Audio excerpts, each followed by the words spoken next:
diferentes niveles de glucosa para considerar las hipoglicemias, ¿no? Entonces tenemos, por ejemplo, la hipoglicemia Hola, hola. fisiológica. Bueno, la mayoría Yo recién va a acabo de llegar. coincidir en Sí, sí, valores. todo bien, pa, gracias. Hola, ¿alguien está hablando? ¿Necesitan alguna? Apaguen por favor sus audios para que yo pueda proseguir, ¿ya? Eh, la hipoglicemia fisiológica, por ejemplo, considerada en las primeras 2 horas post nacimiento, tenemos valores como de 30 miligramos, valores como entre 20 y 25, que son considerados fisiológicos por todavía el periodo de adaptación del recién nacido. En el caso de las hipoglicemias transitorias, puede mencionarse que están relacionadas a valores entre 47, 48. Algunos consideran que, me refiero a horas, otros consideran que la hipoglicemia transitoria está en relación a menos de 72 horas de vida. Eh, y es más, la hipoglicemia severa, algunos consideran de 18 miligramos por decilitro, otros 27. Y respecto al screening, algunos consideran entre las 2 primeras horas de vida, otros hasta las 4 horas de vida. Entonces, digamos como que no hay un consenso exacto respecto a la hipoglicemia neonatal. No hay una definición absoluta en cuanto a el umbral, en cuanto a el nivel. A niveles operacionales, por ejemplo, niveles de diagnóstico operacional, se considera en algunos casos por debajo de 47 miligramos por decilitro para la Academia Americana de Pediatría. Y desde el punto de vista operacional, si el paciente está entre 25 y 40 miligramos por decilitro, puede ser para un paciente de menos de 4 horas, o entre 35 y 45 para un paciente de entre 4 a 24 horas, y 45 para cualquier recién nacido mayor de 24 horas, ¿no? Entonces, estos valores, por ejemplo, pues van a tener, como ustedes pueden ver al final, muchos cambios. Pero lo cierto es que niveles entre 50 y 70 miligramos por decilitro son subóptimos para que un recién nacido pueda tener un desarrollo adecuado y evitarnos riesgos a nivel de síntomas neuroglucopénicos en esta edad tan crítica del desarrollo del cerebrito, ¿no? Por lo tanto, hay que evaluar si el tratamiento que se le está indicando al paciente, pues va a requerir escalar a un nivel terapéutico mayor. Está en la bibliografía. La hipoglicemia neonatal es el problema metabólico más frecuente en neonatología, siendo una incidencia entre 5 y 15, inclusive en los recién nacidos sanos, y es importante considerar la triada de Whipple, es decir, la presencia de signos y síntomas de hipoglicemia, y corroborar que la glicemia esté disminuida en plasma, y cuando ocurre la atención de estos exámenes, pues maneja los síntomas al tratar la hipoglicemia. Para la Academia Americana de Pediatría, considera los recién nacidos sintomáticos de cualquier edad y asintomáticos menores de 4 horas de vida, hipoglicemia por debajo de 40 miligramos por decilitro. Y los recién nacidos asintomáticos entre las 4 a las 24 horas de vida, hipoglicemia menos de 45. Dentro de estos recién nacidos están los pretérminos tardíos, los recién nacidos a término, los pequeños para edad gestacional, los hijos de madre diabética y los grandes para edad gestacional. Para la Sociedad de Endocrinología Pediátrica, que son en realidad las dos que más se va a utilizar en global, ¿no? Tenemos la hipoglicemia. Se habla sobre un nivel por debajo de 60, el umbral para que se inicien las respuestas neurogénicas en un recién nacido. Y para el caso de neonatos con hipoglicemia persistente, debemos de tener en cuenta los neonatos de alto riesgo, pero sin pensar en una hipoglicemia congénita.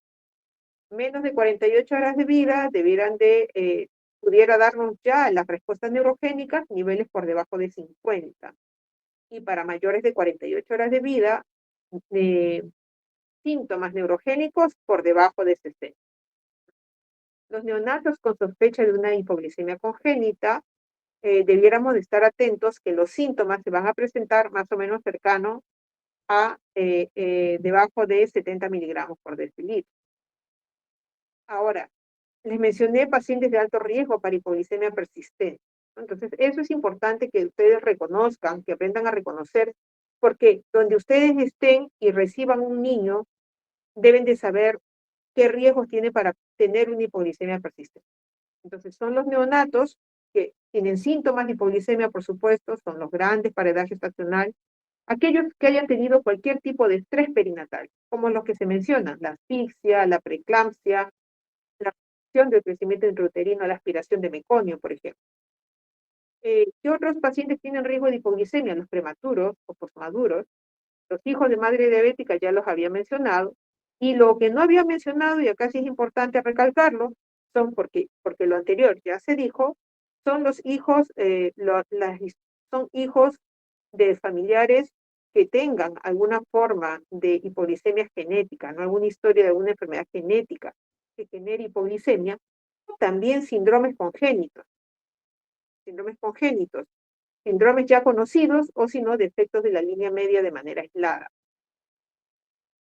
Y lo que también hay que tener en cuenta, si ustedes ya han atendido a un paciente y están próximos a darle el alta a un neonato, saber en quiénes deben de excluir, de descartar una hipoglicemia persistente. Entonces, deben de hacerlo en aquel paciente que tuvo una hipoglicemia severa, sintomática y que requirió o que haya requerido dextrosa endovenosa.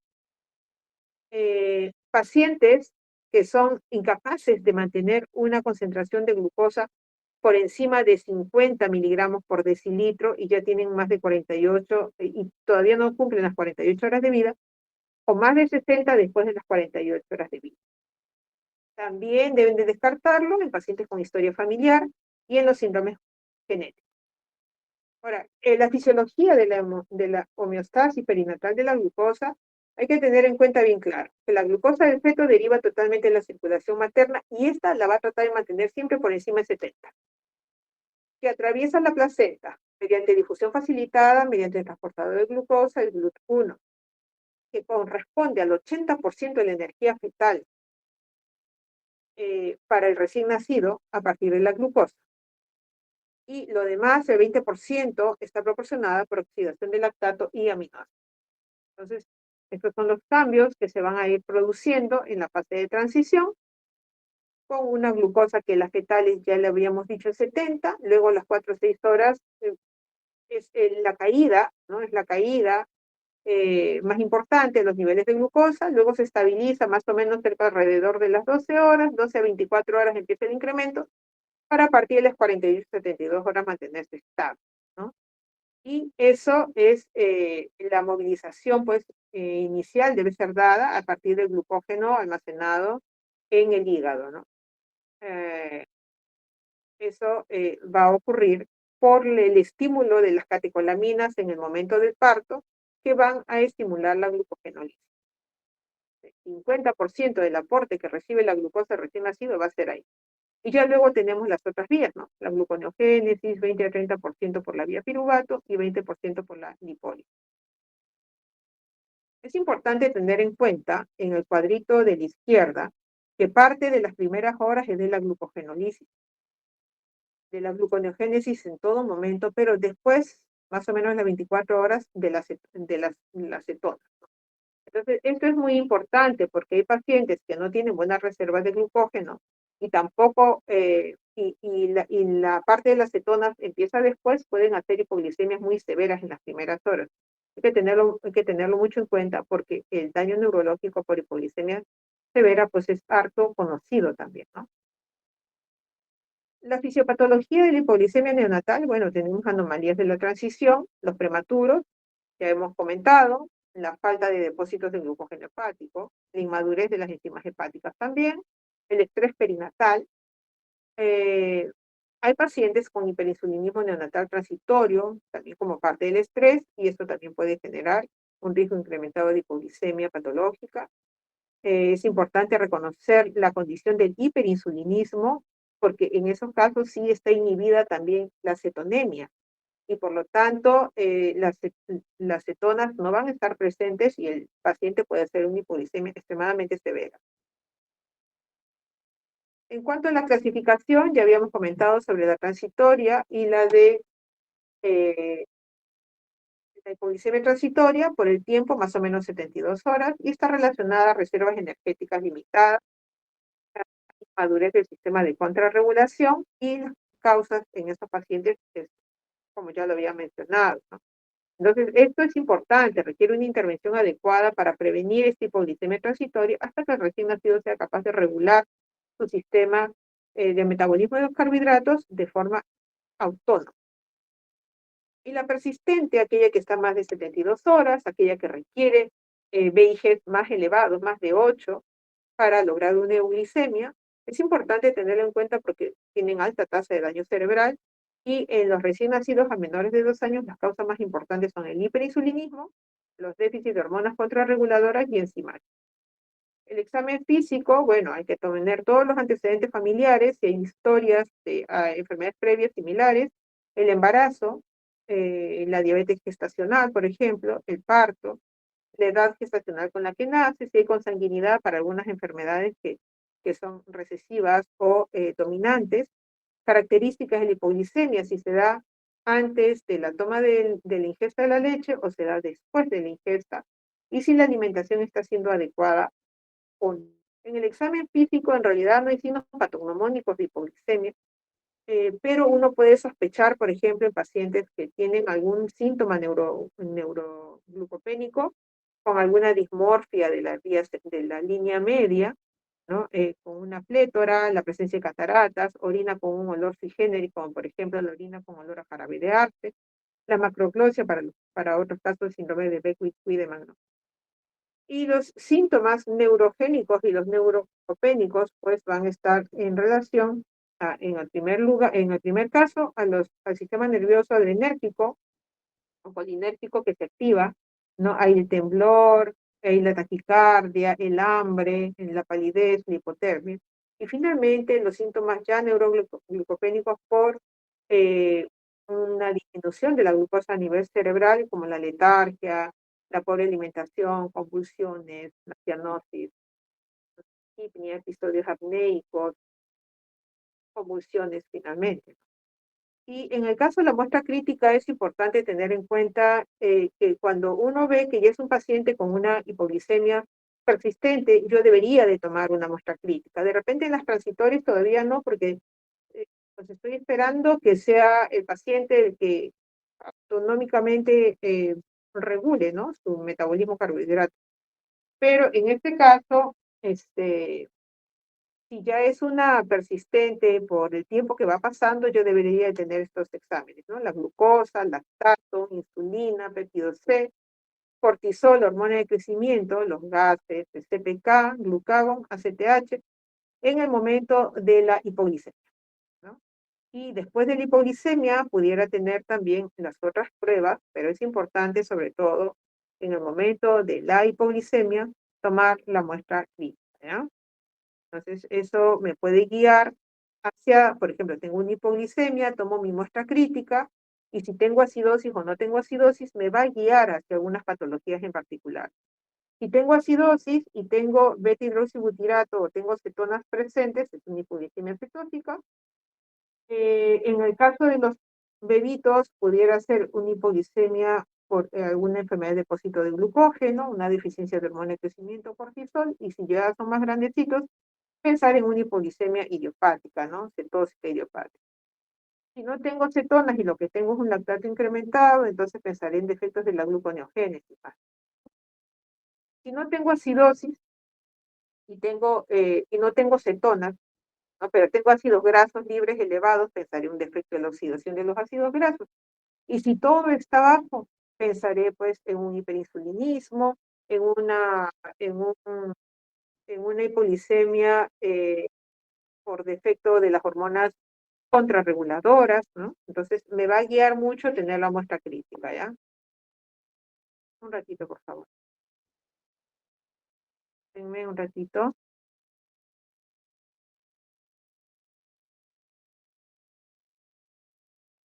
Discúlpeme un momento, por favor. Ya.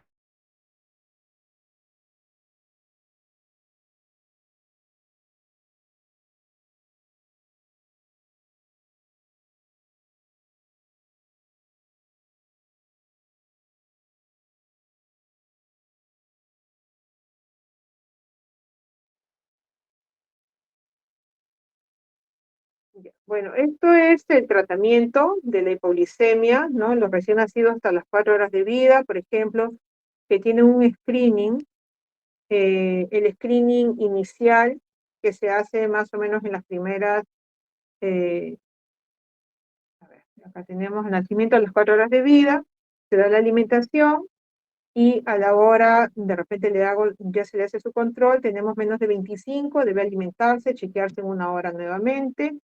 Si sigue menos de 25, debo administrar la glucosa endovenosa, destroza al 10%, a 12 ml por kilo de peso. Si está entre 25 y 40, realimento y sigo haciendo sus controles hasta que el paciente se regule. Si ya tiene más de 4 o 24 horas de vida y está alimentándose, y le hago su chequeo, su control, y el screening me sale 35, lo alimento y chequeo en una hora nuevamente. Si sigue por debajo de 35 para mayor de 4 horas de vida, endovenoso, la glucosa endovenosa, a la misma dosis indicada para el caso anterior, y si está entre 35 y 40, realimento y sigo haciendo sus controles, ¿no? Y para el alta, es importante que el paciente esté euglicémico con su alimentación de rutina al menos 3 periodos de ayuno antes del alta. Para la Academia Americana de Pediatría. Y para la Sociedad de Endocrinología Pediátrica, cualquier recién nacido de alto riesgo sin sospecha de hipoglicemia congénita en alimentación normal y en ayunas de 6 horas antes del alta, la glucosa está más de 60, se regula bien.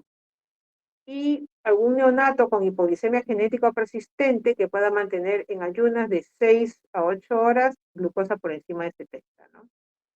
En el caso de la hiperglicemia, esto es mucho más raro. Puede haber una diabetes neonatal, efectivamente, pero es raro. Los niveles de glucosa en sangre total más de 125 y en plasma 145, y habitualmente es más bien por el uso inadecuado de los VIG. VIG muy elevados para la prematuridad del paciente o el uso de nutrición parenteral con poco control de la concentración que trae la bolsa, ¿no? Y un poco raro, pero igual hay que detectarlo, la diabetes de inicio neonatal, ¿no? Sobre todo eso, ¿no? No hay síntomas específicos, pero lo que ustedes van a notar es que el paciente orina, orina, orina, orina y se deshidrata. Básicamente eso es lo que va a hacer. El tratamiento, bueno, pues si es porque es un aporte excesivo, ¿qué hay que hacer en esos casos? Pues bajar el VIG, irlo bajando de manera que deba de estar en lo que corresponde para su edad, para su prematuridad o no. Y en caso fuera ya una diabetes gestacional, pues tendrá que utilizarse insulina endovenosa si la glucosa está por encima de 250, a pesar de todo lo anteriormente indicado. Otro trastorno es la hipocalcemia neonatal, en el cual el calcio sérico se va a encontrar por debajo de 7.5 miligramos por decilitro, ¿no? Siempre tratar de ver el tema de el calcio unido a el calcio corregido con albúmina, ¿no? Entonces, esto es como el calcio va a cambiar de entre el 0 a los 4 días postnatales, ¿no? Hay una caída del calcio, el calcio ionizado cae tal cual, el fosfato también empieza a caer, la PTH se empieza a incrementar porque hay una PTH suprimida por la PTH materna, los valores de vitamina D que también empiezan a incrementarse, ¿no? La calcitonina es la única que cae. Las causas de hipocalcemia, mayormente de origen, tenemos que hablar de las que son de origen neonatal, tenemos básicamente desórdenes maternos, ¿no? Desórdenes maternos como la diabetes mellitus, toxemia del embarazo, deficiencia de vitamina D, el hiperparatiroidismo materno, ¿no? Algunos desórdenes neonatales como los bajos pesos, los prematuros también pueden tener hipocalcemia, así como la hipomagnesemia también. El hipoparatiroidismo, la deficiencia de vitamina D, son de las causas que más frecuentes van a poder de repente observar.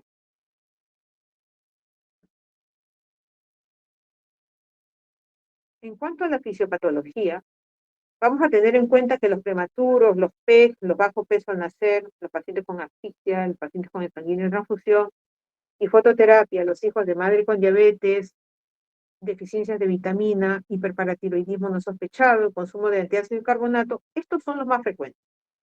En estos casos lo que vamos a tener es un calcio total y un calcio iónico que disminuye más rápido, ¿no?, de los altos valores que tenían intrauterinos al nivel más bajo al nacimiento. Entonces esa alteración va a producir un incremento de la permeabilidad celular al sodio e incremento de la excitabilidad de la membrana.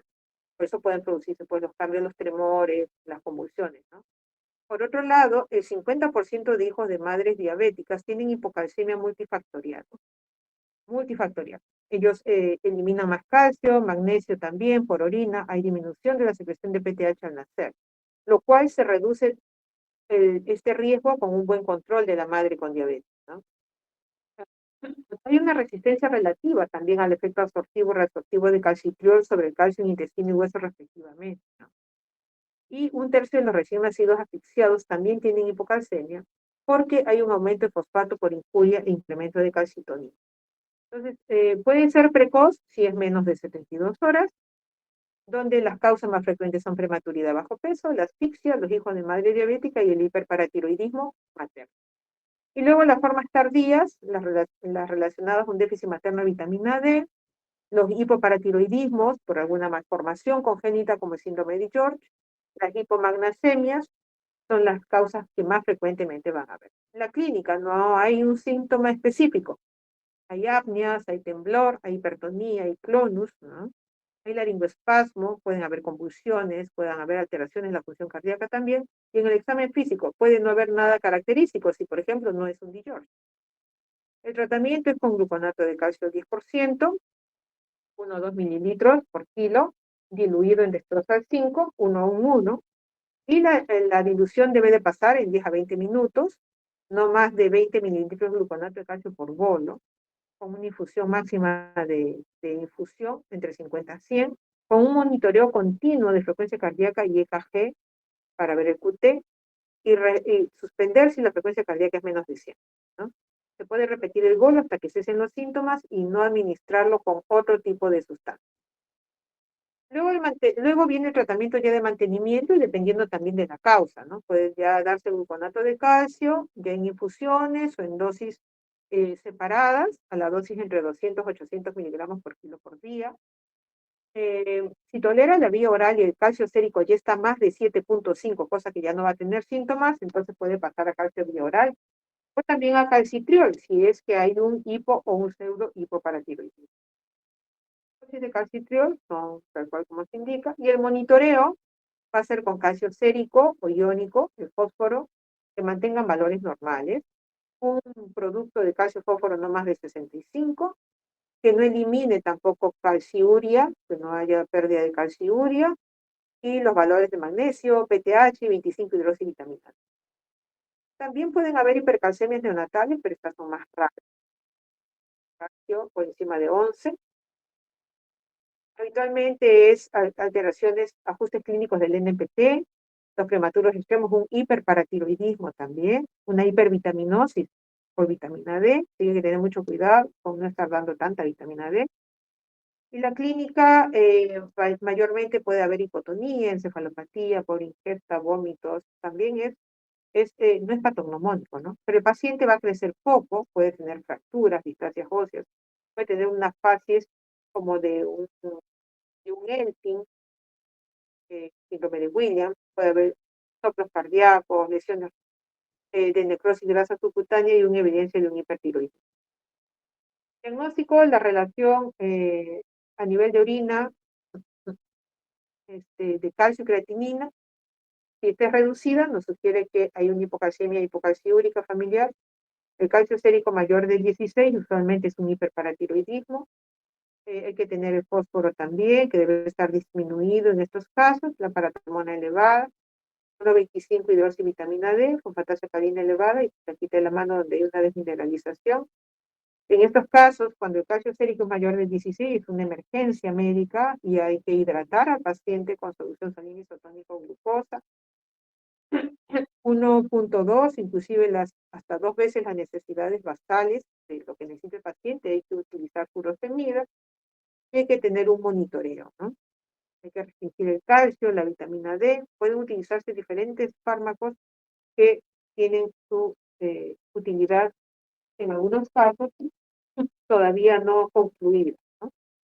En el caso del magnesio también pueden existir alteraciones, sin embargo, es un poco más raro que esto exista, ¿no?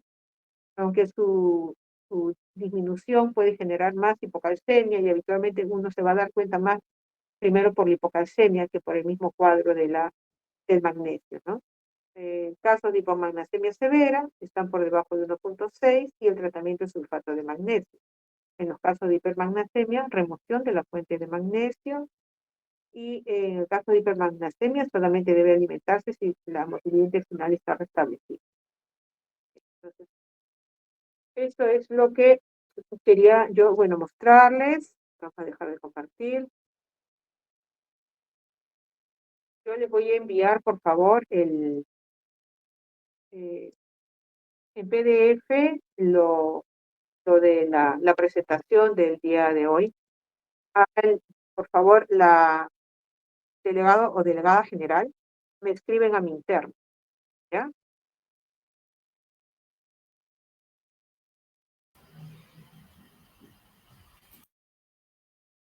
Muy bien. Hasta acá Muchas queda, por gracias. favor, lo de la presentación, ¿ya?